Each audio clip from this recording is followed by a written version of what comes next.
News বৃত্তান্তে সকলকে স্বাগত। আপনাদের সঙ্গে রয়েছি আমি দেবলীনা। দিনের গুরুত্বপূর্ণ খবর নিয়ে শুরু করছি আজকের সারাদিনের নিউজ বৃত্তান্ত।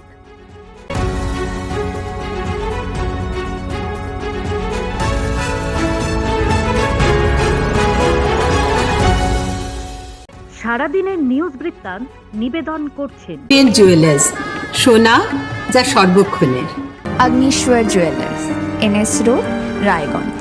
শ্রী ঢাকা জুয়েলার্স, আভিজাত্যের গয়না। ত্রিনয়নী জ্যোতিষ কার্যালয়, শ্যামপুর মোড়, দেবীনগর, রায়গঞ্জ।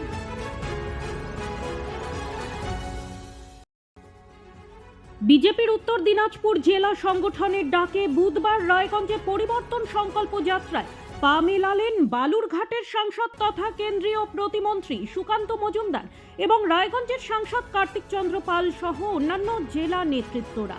রায়গঞ্জের শিলিগুড়ি মোড় থেকে শুরু হয়ে পদযাত্রাটি রায়গঞ্জ রেল স্টেশনের 2 নম্বর প্ল্যাটফর্মে এসে পৌঁছায়। সেখানে পরিবর্তন সংকল্প সভায় বক্তব্য রাখতে গিয়ে রায়গঞ্জের বিধায়ক কৃষ্ণ কল্যাণীকে মির্জাফর বলে সম্বোধন করেন সুকান্ত। তিনি বলেন, আমাদের টিকিটে জিতে বিশ্বাসঘাতকতা করে অন্য দলে গেছে কৃষ্ণ। তৃণমূলের দম থাকলে কৃষ্ণ কল্যাণীকে প্রার্থী করুক, বিজেপি ওকে নাকে খত দিয়ে হারাবে। পরিবর্তন সংকল্প সভার মধ্যে দিয়ে জেলায় এক প্রকার 2026 বিধানসভা ভোটে দামামা বাজিয়ে দিল বিজেপি। বুধবার এই পরিবর্তন সংকল্প সভায় যোগ দিতে রায়গঞ্জে আসেন প্রাক্তন বিজেপি জেলা সভাপতি তথা কেন্দ্রীয় মন্ত্রী সুকান্ত মজুমদার।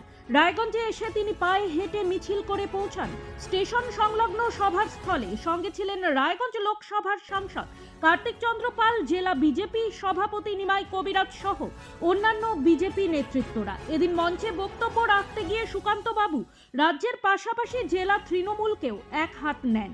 সরাসরি আক্রমণ করেন রায়গঞ্জের বিধায়ক কৃষ্ণ কল্যাণীকে। তার বক্তব্যে উঠে আসে এসআইআর এর প্রসঙ্গ। আগামী দিনে বিধানসভা নির্বাচনে রাজ্যে ক্ষমতায় আসতে চলেছে বিজেপির সরকার, আত্মবিশ্বাসী কণ্ঠে জানান সুকান্ত মজুমদার। এদিন এই জনসভায় বিজেপি কর্মী সমর্থকদের উচ্ছ্বাস ছিল চোখে পড়ার মতো। পরিবর্তন সংকল্প সভায় জেলা কংগ্রেস সভাপতিকে বিজেপিতে আমন্ত্রণ কেন্দ্রীয় মন্ত্রী। বুধবার বিজেপির পরিবর্তন সংকল্প সভায় যোগ দিতে রায়গঞ্জে আসেন কেন্দ্রীয় মন্ত্রী তথা বালুরঘাটের সাংসদ সুকান্ত মজুমদার। র্যালির পাশাপাশি যোগ দেন জনসভাতেও। আগামী 2026 বিধানসভা নির্বাচনের দিকে তাকিয়ে এটিকে প্রকারান্তরে এক নির্বাচনী জনসভাই বলা যায়। আর তাই স্বভাবতই সেই জনসভা থেকে জেলার বিরোধী দলগুলিকে তৃণমূলের বিরুদ্ধে একজোট হওয়ার বার্তা দিলেন কেন্দ্রীয় মন্ত্রী।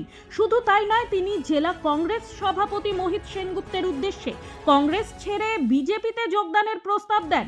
যদিও পাল্টা কটাক্ষ ছুঁড়ে মোহিত সেনগুপ্ত জানান তার যোগদান আত্মহত্যার সামিল হবে। পাল্টা তৃণমূল বিজেপির সেটিং তত্ত্বের যুক্তি দেন রায়গঞ্জের প্রাক্তন বিধায়ক।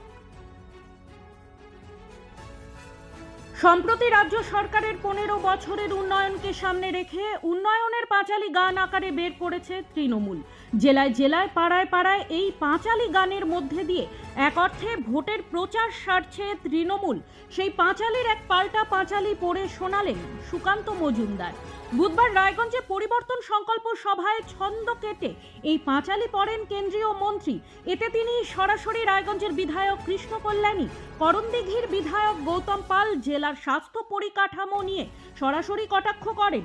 স্বভাবতই এ ধরনের প্রচার আকর্ষণীয় হয়ে ওঠে বিজেপি সমর্থক তথা সাধারণ মানুষের কাছে। রায়গঞ্জে বুধবার দফায় দফায় আশা কর্মীদের বিক্ষোভ মিছিল ও আন্দোলনে উত্তাল হয়ে ওঠে শহরের রাজপথ। স্বাস্থ্য ভবন অভিযান রুখতে পুলিশের অতি সক্রিয়তার প্রতিবাদে রায়গঞ্জ শহরের রাস্তায় বিক্ষোভ মিছিল করেন আশা কর্মীরা। পরিস্থিতি সামাল দিতে রায়গঞ্জ থানার সামনে পুলিশি প্রস্তুতি দেখা যায়। আশা কর্মী ইউনিয়নের জেলা সভাপতি মাধবীলতা পাল জানান, সরকার আশা কর্মীদের দিয়ে প্রায় বিনা বেতনে কাজ করিয়ে নিচ্ছে, অথচ তাদের পরিবার ও সন্তানেরা বিনা চিকিৎসায় মারা যাচ্ছে। পুলিশ নির্লজ্জভাবে সরকারের দলদাস হয়ে আশা কর্মীদের আটক করছে। তিনি রায়গঞ্জ থানার আইসিকে জবাবদিহি করার চ্যালেঞ্জ জানান। আশাকর্মীদের দাবি তাদের বকেয়া ভাতা ও ন্যূনতম বেতন সহ একাধিক দাবি নিয়ে আলোচনা করতে হবে সরকারের সঙ্গে। এই দাবিতে কলকাতায় স্বাস্থ্য ভবন অভিযানের ডাক দেওয়া হয়েছিল, কিন্তু রায়গঞ্জ থেকে কলকাতা যাওয়ার পথে আশাকর্মীদের আটকায় police.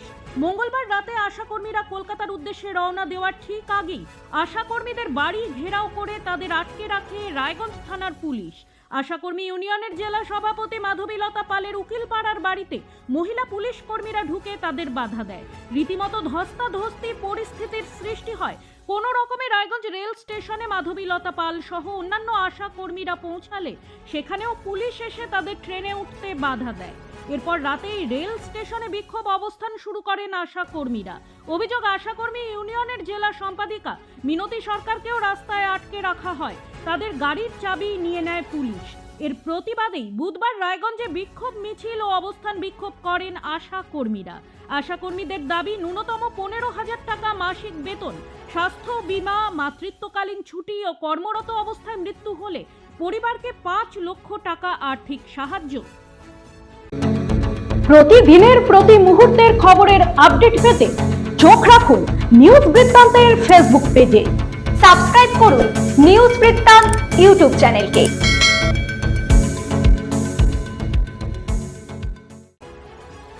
Construction workers federation of ইন্ডিয়ার 4র্থ রাজ্য সম্মেলন অনুষ্ঠিত হলো রায়গঞ্জে। রায়গঞ্জ রেল স্টেশনের 2 নম্বর প্ল্যাটফর্ম সংলগ্ন এলাকায় এই রাজ্য সম্মেলনের আয়োজন করা হয়। সম্মেলনে শ্রমিক, কৃষক, ক্ষেতমজুর, বস্তি সংগঠন ও ফেডারেশনের প্রতিনিধিরা উপস্থিত ছিলেন।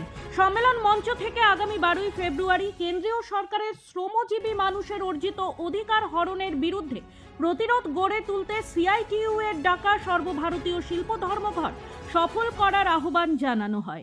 এই বিষয়ে সংগঠনের পক্ষ থেকে জানানো হয়, বর্তমান কেন্দ্রীয় সরকার শ্রম আইন সংশোধনের মাধ্যমে শ্রমিকদের ন্যায্য অধিকার কেড়ে নেওয়ার চেষ্টা করছে। এর বিরুদ্ধে ঐক্যবদ্ধ আন্দোলন গড়ে তোলা জরুরি। শ্রমজীবী মানুষের স্বার্থ রক্ষায় কৃষক, ক্ষেতমজুর ও সমস্ত গণসংগঠনকে একত্রিত হয়ে এই ধর্মঘটকে সফল করতে হবে বলে সম্মেলন থেকে জোরালো বার্তা দেওয়া হয়। চোপড়া বিধানসভা কেন্দ্রে রাজনৈতিক তৎপরতা বাড়তে শুরু করেছে। একদিকে রাজ্যের শাসক দল তৃণমূল কংগ্রেস উন্নয়নের পাঁচালী কর্মসূচিকে হাতিয়ার করে বাড়ি বাড়ি গিয়ে জনসংযোগ চালাচ্ছে, অন্যদিকে আগেভাগেই মাঠে নেমে প্রচার শুরু করেছে বিরোধী দল বিজেপি। বুধবার চোপড়া বিধানসভা কেন্দ্রের মাঝিয়ালি গ্রাম পঞ্চায়েতের কাঁচাকালী এলাকায় বিজেপির দেওয়াল লিখন কর্মসূচি শুরু হয়। বিজেপি নেতা শঙ্কর অধিকারীর উদ্যোগে এই কর্মসূচির সূচনা হয়। এলাকা জুড়ে দেওয়াল লিখনের মাধ্যমে দলীয় স্লোগান ও বার্তা তুলে ধরা হয়। রাজনৈতিক মহলের মতে দেওয়াল লিখনের মাধ্যমে বিজেপি সাংগঠনিক শক্তি প্রদর্শনের পাশাপাশি জনসংযোগ বাড়ানোর চেষ্টা করছে। যদিও এখনো নির্বাচনের দিনক্ষণ ঘোষণা হয়নি, তবুও 2 প্রধান রাজনৈতিক দলের সক্রিয়তায় চোপড়ায় নির্বাচনী আবহ তৈরি হতে শুরু করেছে। লুকিয়ে নিষিদ্ধ মাদক পাচারের ছক বানচাল করল ইটাহার থানার পুলিশ। গ্রেপ্তার 2 মাদক ব্যবসায়ী। বাজেয়াপ্ত হয়েছে 101 গ্রাম ব্রাউন সুগার সহ একটি ছোট 4 চাকা গাড়ি ও 2টি মোবাইল ফোন। ধৃতদের নাম অতনু বিশ্বাস, বয়স 41 ও কুশ সরকার, বয়স 40। দুজনের বাড়ি রায়গঞ্জ থানার সুভাষগঞ্জ ও দেবীনগর এলাকায়। বুধবার ধৃতদের আদালতে পেশ করে পুলিশ। জানা গিয়েছে, গত 21শে জানুয়ারি দুপুরে গোপন সূত্রের খবরের ভিত্তিতে ইটাহারের ভেন্ডাবাড়ি এলাকা থেকে নিষিদ্ধ মাদক সহ রায়গঞ্জের 2 মাদক ব্যবসায়ীকে গ্রেপ্তার করে ইটাহার থানার পুলিশ। পুলিশ সূত্রে জানা গিয়েছে, মালদা জেলার কালিয়াচক থেকে 2 জন ব্রাউন সুগার নিয়ে ছোট 4 চাকা গাড়িতে রায়গঞ্জের উদ্দেশ্যে আসছিল।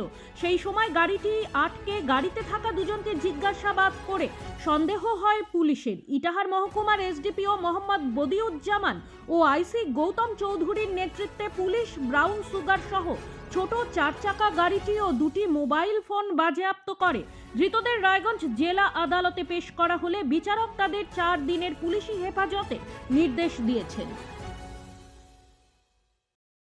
একদিকে এসআইআর এর শুনানির নামে মানুষকে হয়রানির প্রতিবাদ ও অন্যদিকে উন্নয়নের পাঁচালীর প্রচারে মিছিল করা হলো ইটাহারে। বুধবার ইটাহার ব্লক মহিলা তৃণমূল কংগ্রেসের পক্ষ থেকে এই কর্মসূচির আয়োজন করা হয়। প্রথমে ইটাহার বাস টার্মিনাস প্রাঙ্গণ থেকে লক্ষ্মীর ভাণ্ডার, কন্যাশ্রী, রূপশ্রী, বিধবা ভাতার প্রচারমূলক সুসজ্জিত মানব ট্যাবলো সাজিয়ে রাজ্য সরকারের উন্নয়নমূলক প্রচারে মিছিল করা হয়। মিছিলটি সমগ্র ইটাহার শহর পরিক্রমা করে। এরপর শুনানির নামে মানুষদের হয়রানির প্রতিবাদে চৌরঙ্গি এলাকায় 12 নম্বর জাতীয় সড়ক অবরোধ করে বিক্ষোভ দেখান প্রায় 5 শতাধিক মহিলা তৃণমূল নেতা কর্মীরা।